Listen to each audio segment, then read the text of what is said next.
esos casos extremos en la que los pacientes buscan incluso atentar contra su propia vida, se genera en ese caso una urgencia, ¿no?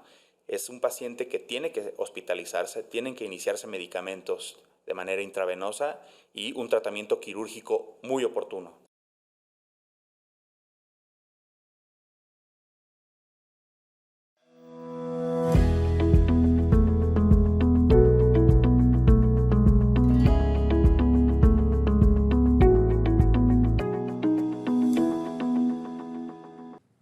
¿Alguna vez has sentido un dolor que te paralice media cara?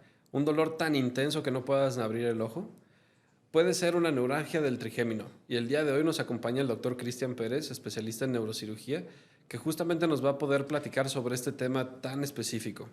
Yo soy el doctor Rodrigo Fernández y bienvenidos a otro capítulo de Salud de Hierro. Doctor, muchísimas gracias por acompañarnos el día de hoy. Muchas gracias, Rodrigo, por la invitación.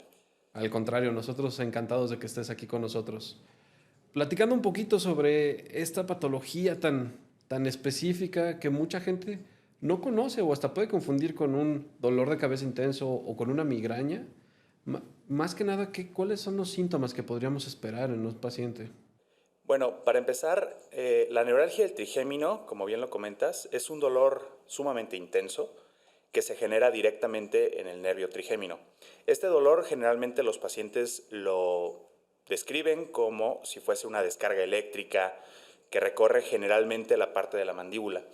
Ahora bien, puede ser confundido con muchos otros dolores, como bien lo comentas, ¿no? La migraña. E incluso he tenido pacientes que llegan después de haber visitado al odontólogo y ya le han quitado algunas piezas dentales.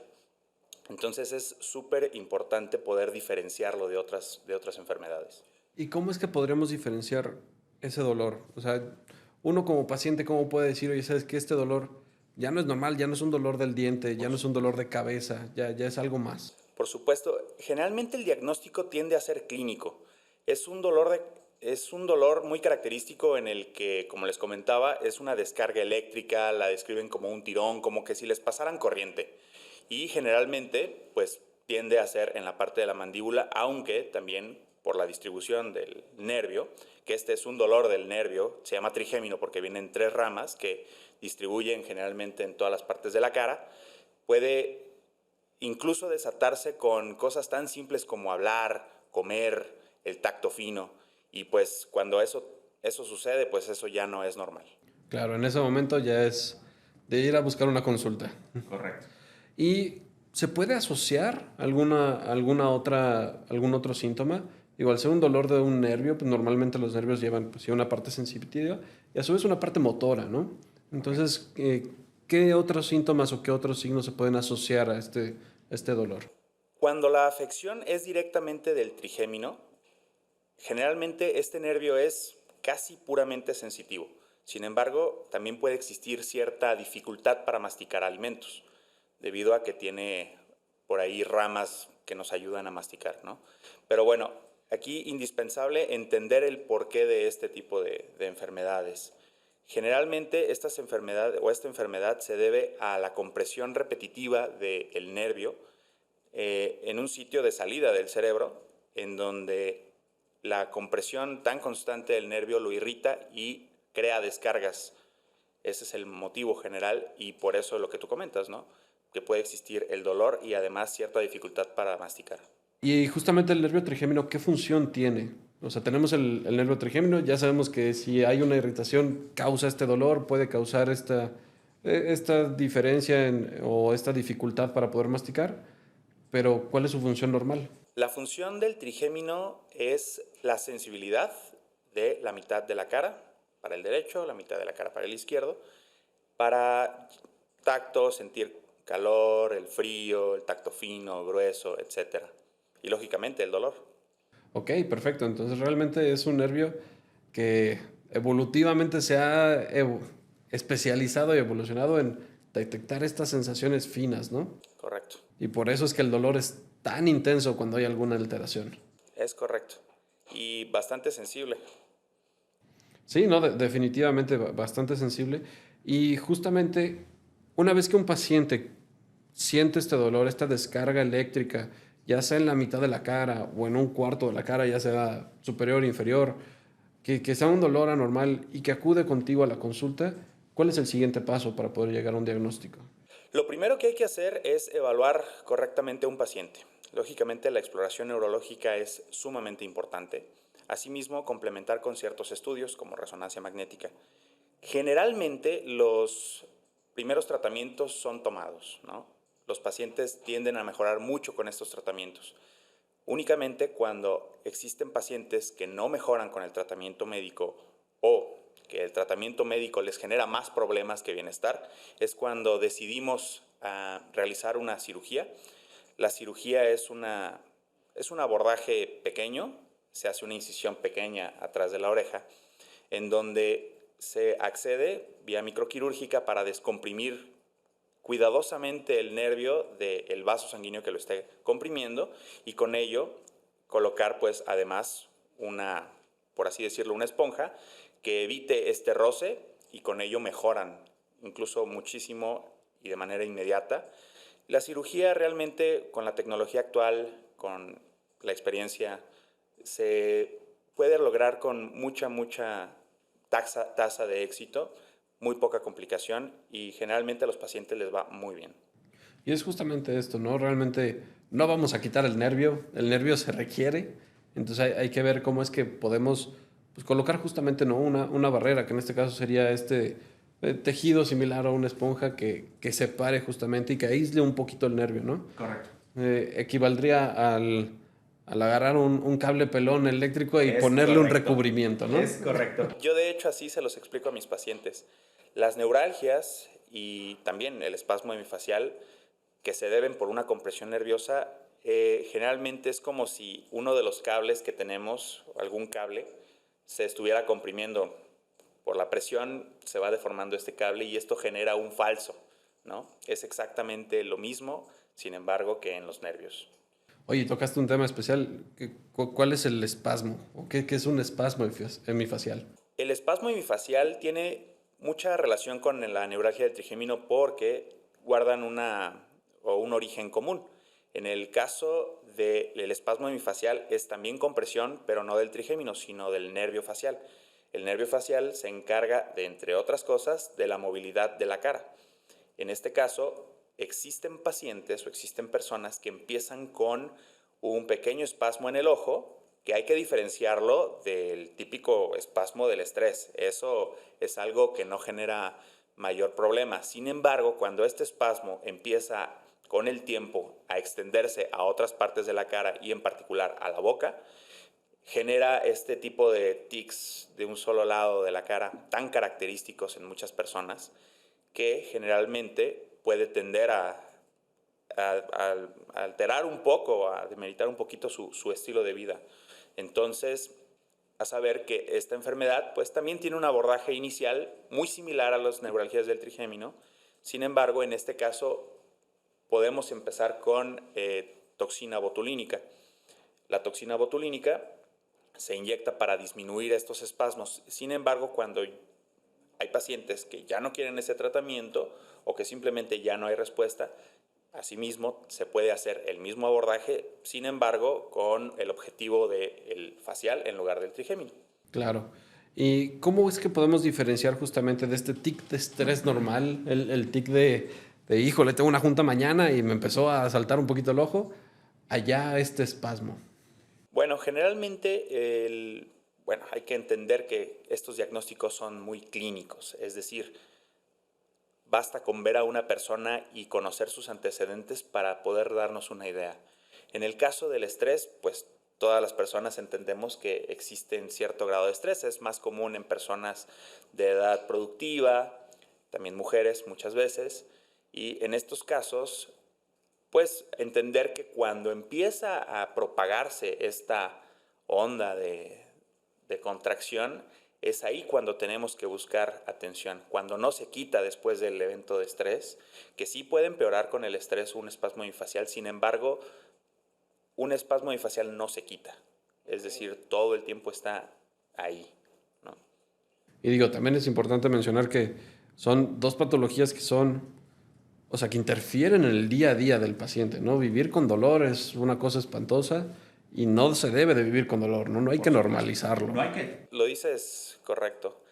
No hay que normalizar nunca el dolor, tampoco hay que normalizar el tener estas alteraciones en los movimientos faciales porque de cierta manera altera nuestra calidad de vida. Y bueno, hay que entender que actualmente existen muchos medios para poder librarnos de este tipo de enfermedades.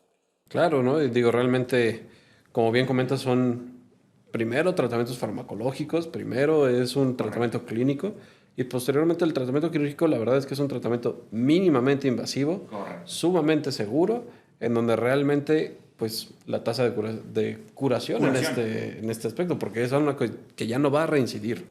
Correcto, estamos hablando exacto de curación.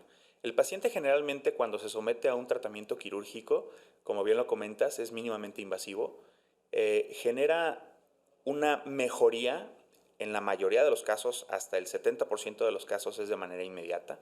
El resto mejora después de los 3 meses. Y también el paciente podría estar en su casa después de 2 días de la cirugía, lo cual es bastante bueno porque es uno de los temas bastante importantes, ¿no? Existe cierto tabú en decir que el neurocirujano abre el cráneo y que va a pasar todo mal. Realmente con la tecnología actual ese tipo de tabús deben ir de poco a poco pasando a la historia, ¿no? Ya no es un tema que esté aquejando a los pacientes. Sí, no digo, la medicina ha avanzado muchísimo y en especial la neurocirugía ha avanzado de manera abismal, ¿no? Ya son abordajes mínimamente invasivos en donde se entra con cámaras microscópicas, se arregla el problema específico que se requiere, se sale sin tocar ni alterar absolutamente nada. Correcto. No, digo, eso es algo maravilloso.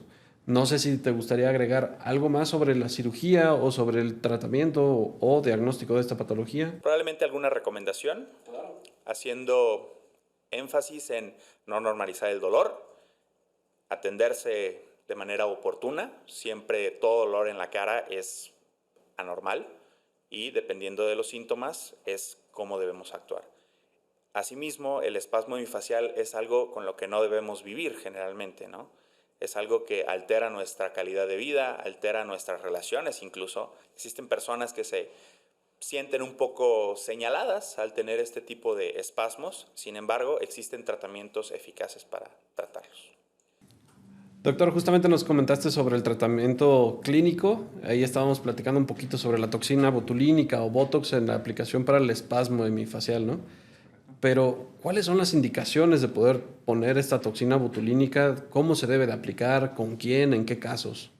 Bueno, generalmente hay que entender que cuando tenemos un espasmo hemifacial, lo primero que tenemos que hacer, incluso antes de ir con cualquier persona que aplique Botox, es acudir con un especialista. En este caso, un médico neurocirujano o incluso un médico neurólogo, para que podamos diagnosticar. Existen raras ocasiones, en el que el espasmo hemifacial puede ser más bien un síntoma de otra cosa un poco más grande, ¿no? Sin embargo, ese es el motivo por el cual todos los pacientes tienen que pasar primero por un especialista. Cuando descartamos esas raras causas de espasmo hemifacial y la diagnosticamos como una compresión vascular, en ese caso podemos iniciar con el tratamiento con Botox. Y para ello se requiere generalmente, lo puede aplicar neurólogos, lo pueden aplicar incluso médicos con especialidad de dolor, etc. Pero este tipo de medicamentos solo deben ser indicados por un especialista. Ok, perfecto. Digo, sí es algo muy importante, ¿no? Más que nada por lo que comentas, ¿no? Pueden mascarar algún otro síntoma o pueden enmascarar otra patología y primero se debe descartar para poder pensar en ese tratamiento. No es un tema de voy a alisarme la piel, sino es un tema terapéutico. Correcto, ¿no? Es un tema de voy a paralizar un músculo. Es correcto. El Botox lo que hace es paralizar los músculos, ¿no? Los músculos voluntarios. En este caso van a ser los de la cara. Generalmente el uso más difundido es el de quitar las arrugas, ¿no? Sin embargo, en el espasmo hemifacial lo que buscamos es evitar que estas contracciones sean tan intensas que alteren la calidad de vida de las personas. Perfectísimo, doctor. Y regresando un poco al tema de la sintomatología de la neuralgia del trigémino, pues sí hablamos de que causa dolor, que sí es un dolor intenso, que sí es un dolor tipo descarga eléctrica, pero ¿qué tan intenso puede llegar a ser este dolor? Mucho. Honestamente, muchos de los pacientes que inician con el dolor, generalmente las descargas duran segundos, pero son muy repetitivas. Con el paso del tiempo, estas repeticiones tienden a aumentar con estímulos tan sencillos como comer, estímulos tan sencillos como hablar o un beso en la mejilla, al grado de que a veces sin estímulos tienden a tener dolor tan intenso que hay pacientes que se han querido desvivir por el dolor. Ese es el llamado dolor. Sí, el dolor que orilla. ¿Cómo decirlo eso? El dolor que orilla justamente a muchas personas a que sea algo que ya ni siquiera es compatible con su vida, ¿no? O sea, que ya dicen, oye, ¿sabes qué? Prefiero que esto se termine a que me siga doliendo así. Correcto. No son todos los pacientes, pero sí han habido casos, he tenido casos en el que los pacientes llegan buscando una solución y para ellos decirles que existe una solución a su problema. Y que realmente cuando llega un paciente así, se convierte en una urgencia. O sea, no es algo de, vamos a empezar con la pastilla y con el tratamiento y vemos, sino ahí sí nos vamos a atacar de lleno la patología y darle una solución lo más pronto posible. En esos casos extremos en la que los pacientes buscan incluso atentar contra su propia vida, se genera en ese caso una urgencia, ¿no? Es un paciente que tiene que hospitalizarse, tienen que iniciarse medicamentos de manera intravenosa y un tratamiento quirúrgico muy oportuno. Perfectísimo, doctor. Y antes de despedirnos, doctor, nos gustaría saber dónde es que te podemos encontrar. Nos encontramos en el Hospital Puerta de Hierro Andares, Torre C, piso 5. Mis redes sociales me pueden encontrar como Dr. Cristian Pérez Carrillo en Instagram y Facebook y cualquier situación estoy a sus órdenes. Perfectísimo, doctor. De nuevo, muchísimas gracias por acompañarnos en el capítulo de hoy. De igual forma, muchísimas gracias a todos los que sintonizaron el episodio. No se olviden de suscribirse y de regalarnos su like. Y recuerden que para tener una salud de hierro hay que estar informados.